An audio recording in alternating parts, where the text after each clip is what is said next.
Let us discuss first chapter of your syllabus, chemical reactions and equations. In your earlier classes, you have studied about physical reactions and chemical reactions. Let's see the chemical reactions now. You have observed in day-to-day life what happens when the milk is kept at the room temperature and what happens when iron is exposed to humid temperature, or when we respire, or when the food gets digested in our body.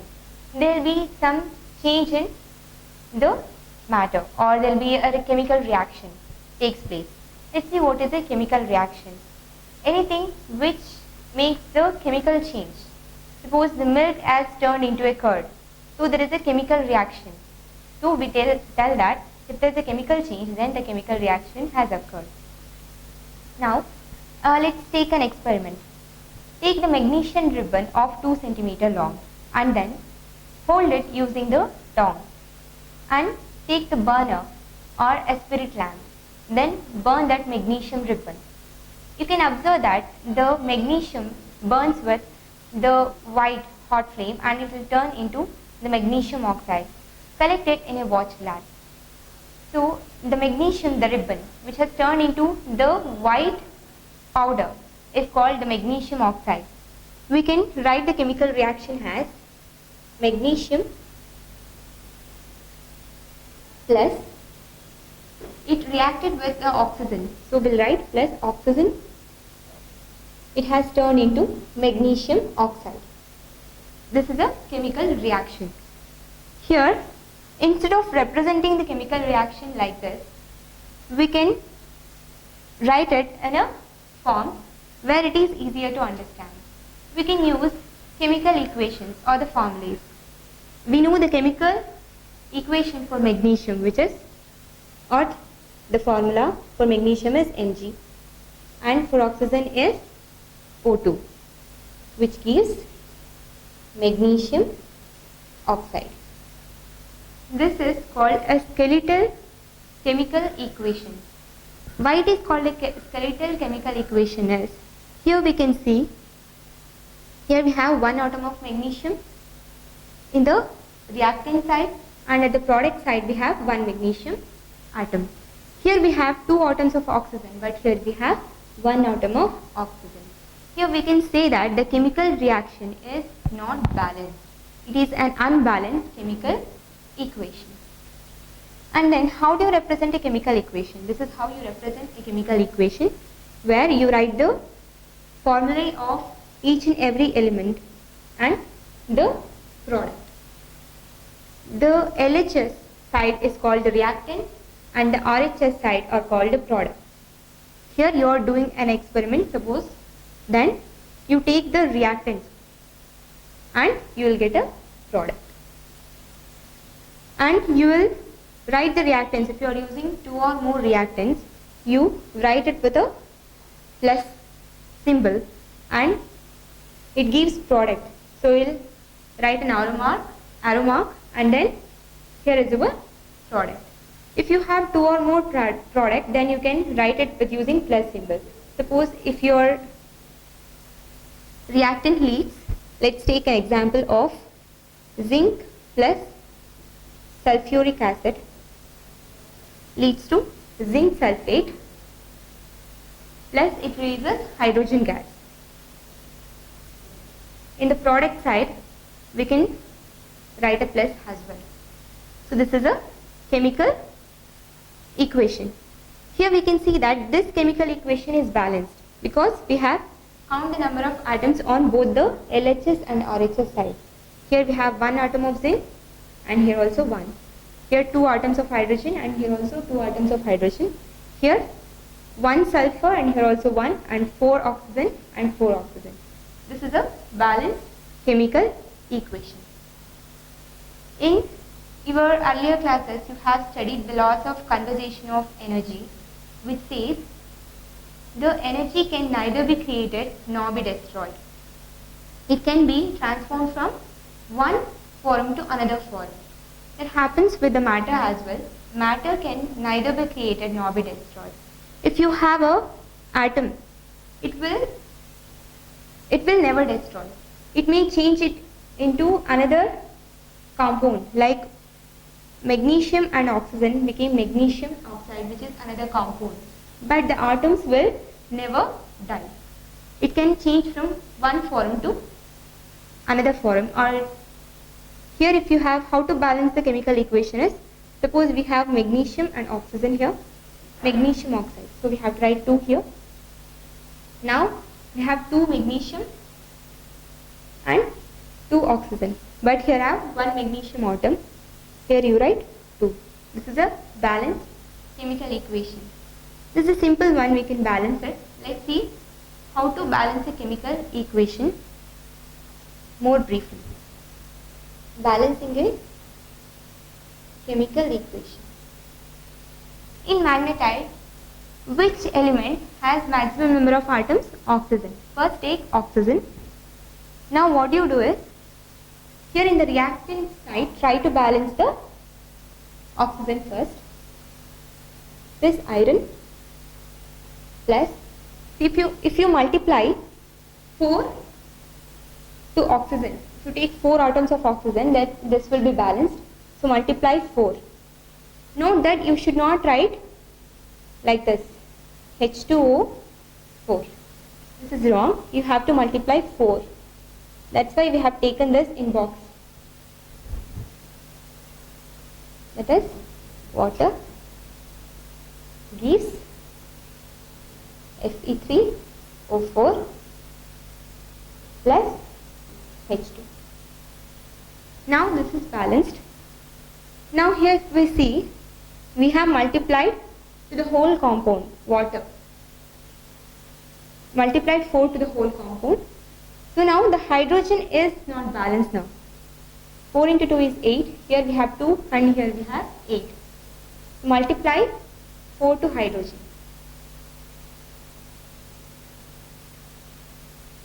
Now this is balanced. Now the iron is not balanced. Here we have 3 atoms and here we have only 1. So multiply 3 in the reactant side. Now this equation is balanced. Let's see what are physical state of a chemical equation. Physical state of a chemical equation. See, this is a chemical reaction. We have written the chemical equation. This equation will be more precise if we write the physical state of each and every compound. Physical states of chemical equation. Here you have products, reactant and the product. For each reactant and the product, we are going to write the physical state.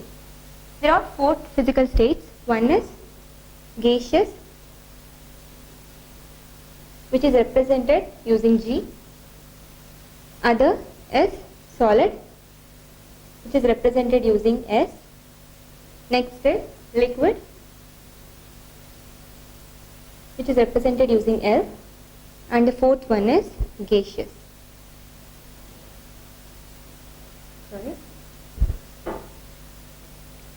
Gaseous aqueous,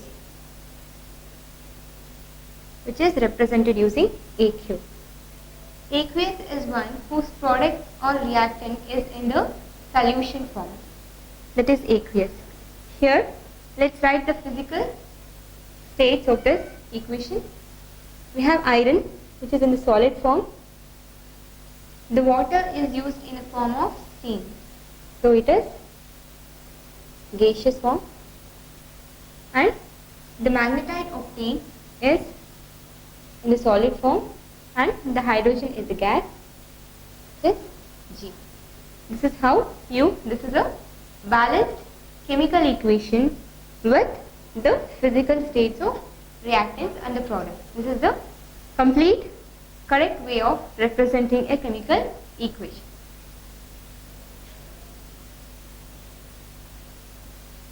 When we represent the chemical equation, we will write the catalyst or the substances which lead to the chemical equation, which made the chemical equation to happen.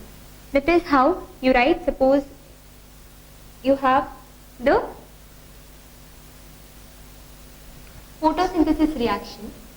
How do you write the chemical equation? That is 6CO2, which is in aqueous form, plus 12H2O, that is water, liquid, due to sunlight and chlorophyll. The plant has chlorophyll, and by using the sunlight, it will produce the food.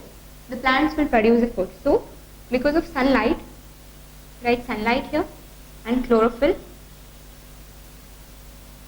and the product obtained is glucose, that is C6H12O6, which is in aqueous form, plus 6O2, this oxygen is released, which is in aqueous form, plus water is released, that is liquid. This is the chemical equation, balanced chemical equation. Let's see the chemical reaction. When we say a chemical reaction occurred, then how do you know the chemical reaction has taken place? We can say there will be a change in a state of the matter, or there will be a change in a color, or change in a temperature, or there will be evolution of a gas. These are all the clues for a chemical reaction. Now let's see the types of chemical reaction. Let's take combination reaction first. Combination reaction is the one in which two or more reactants combine to form a single product. Here, take a beaker with water and add calcium oxide to it, or the calcium oxide, calcium oxide to it. You can observe that there will be a change in temperature. When you touch the beaker, then you will feel the sense of heat. So what happens? The calcium oxide reacts with the water to form a slaked line, and it releases it forms calcium hydroxide. The reaction is of this form: calcium oxide reacts with water to form calcium hydroxide. This is a combination reaction in which two or more reactants lead to a single product. There are some more examples for the combination reaction in which the carbon burns with oxygen to form carbon dioxide, or it releases carbon dioxide gas, and the hydrogen combines with oxygen to produce water. These are all combination reactions in which two or more reactants will produce a single product. Next is decomposition reaction. Decomposition reaction is the one in which one reactant will break up into two or more simpler products. Here we have one reactant and we have multiple products. Let's conduct an experiment for this. Take the zinc granules in a test tube and burn it using the burner. Then you can sense the gas which is coming out, and the granules will change its color and the gas is produced. And this reaction is a decomposition reaction. Let's take an example for that. Here you have ferrous sulfate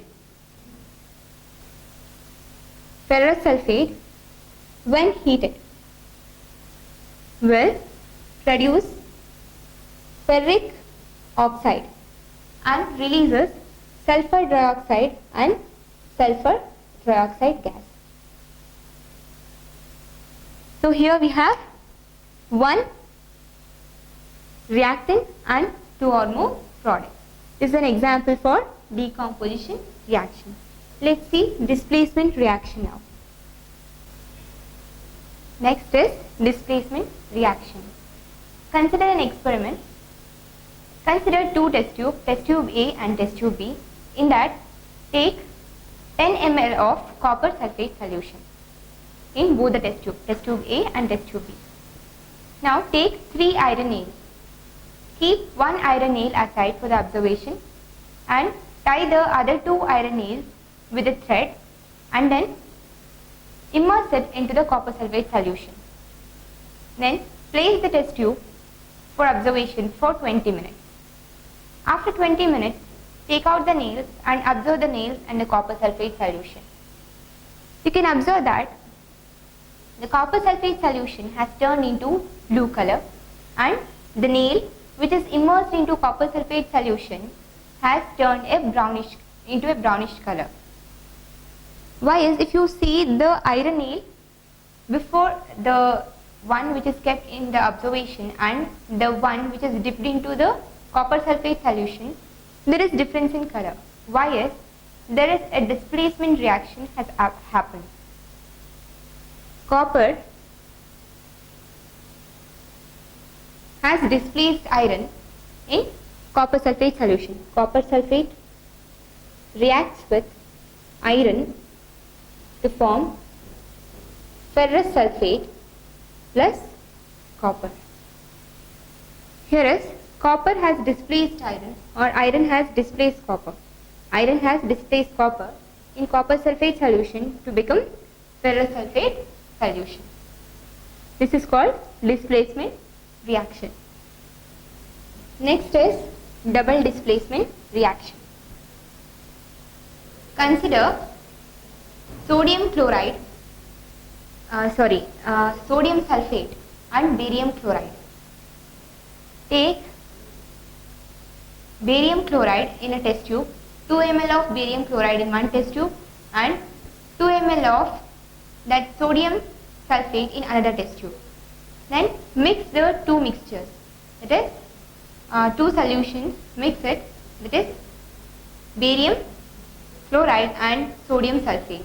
Then you get a precipitate, that is barium sulfate. That is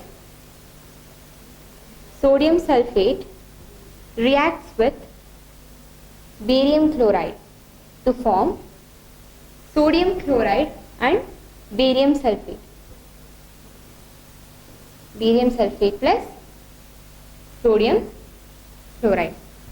This is the double displacement reaction. Here barium has displaced sodium and the sodium sulfate has become barium sulfate, and here the chlorine has displaced the sulfate and now the sodium sulfate has become sodium chloride. Here what happens? You have Ba2 plus and sulfate 2 minus. These are the ions. These ions will react and it will become barium sulfate. This is double displacement reaction in which two reactants react and one element displaces the other element in both the reactants and produces a product. Let's see what is oxidation and what is reduction. A reaction in which an oxygen is involved is called oxidation. Take an example, take an experiment, take the copper powder in a china dish, then burn it using a burner. What happens is the copper powder will turn into a black color. This is because the copper reacts with oxygen and produces copper oxide. And this chemical equation, will write it down. Copper reacts with oxygen to produce copper oxide. The other way around can happen when an hydrogen gas is passed through copper oxide. Now the copper, which is in brown in color, will turn into black in color copper oxide by heating, after heating. What do you do? Pass in hydrogen gas on copper oxide, which is black in color, which turns to copper, which is brown in color. So this, the other way, is called reduction. This is oxidation because there is gain in oxygen. This is oxidation reaction, and copper oxide plus hydrogen produces copper plus water. This is the reduction. This is oxidation and reduction. We can say oxidation reaction is a reaction where there is gain in oxygen, and reduction is a reaction in which there is loss in oxygen. Here the copper oxide has lost the oxygen, it has become copper. Here the copper has gained the oxygen to become copper oxide.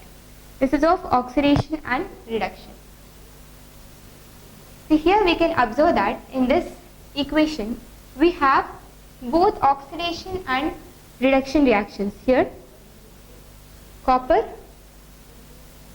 has lost the oxygen, so this is reduction. Here hydrogen has gained an oxygen, so this is oxidation. Now this reaction is called a redox reaction as it involves reduction as well as the oxidation. Redox reaction. Now let's discuss what is corrosion. You could have observed the iron material which is left out in the humid temperature. It will turn into a brown color. When you bring a iron material from the shop, it will be shiny. Then after 2 or 3 days, when you keep it outside, there will be a rust forming on the the iron surface. That is the brown color. That is called as rust, and the process is called as rusting, and the process, this is called corrosion, and the elements will corrode. Iron will corrode, iron will turn into a brown color powder, and then the silver will be corroded and to become black color, and you can see copper which turns into green. This process is called as corrosion. Rancidity. You could have seen the food materials which contains oil or fat. When you leave it for 2 or 3 days, they'll lose their smell and the odor. They'll taste differently, and they'll lose the smell, and they'll smell it in other way. So this is called as rancidity. The process is called as rancidity. The food will become rancid. You know that the chips manufacturers, they'll spray the gas, those are antioxidants, on the chips packets. These are to prevent the rancidity. This is the end of your chapter. Thank you.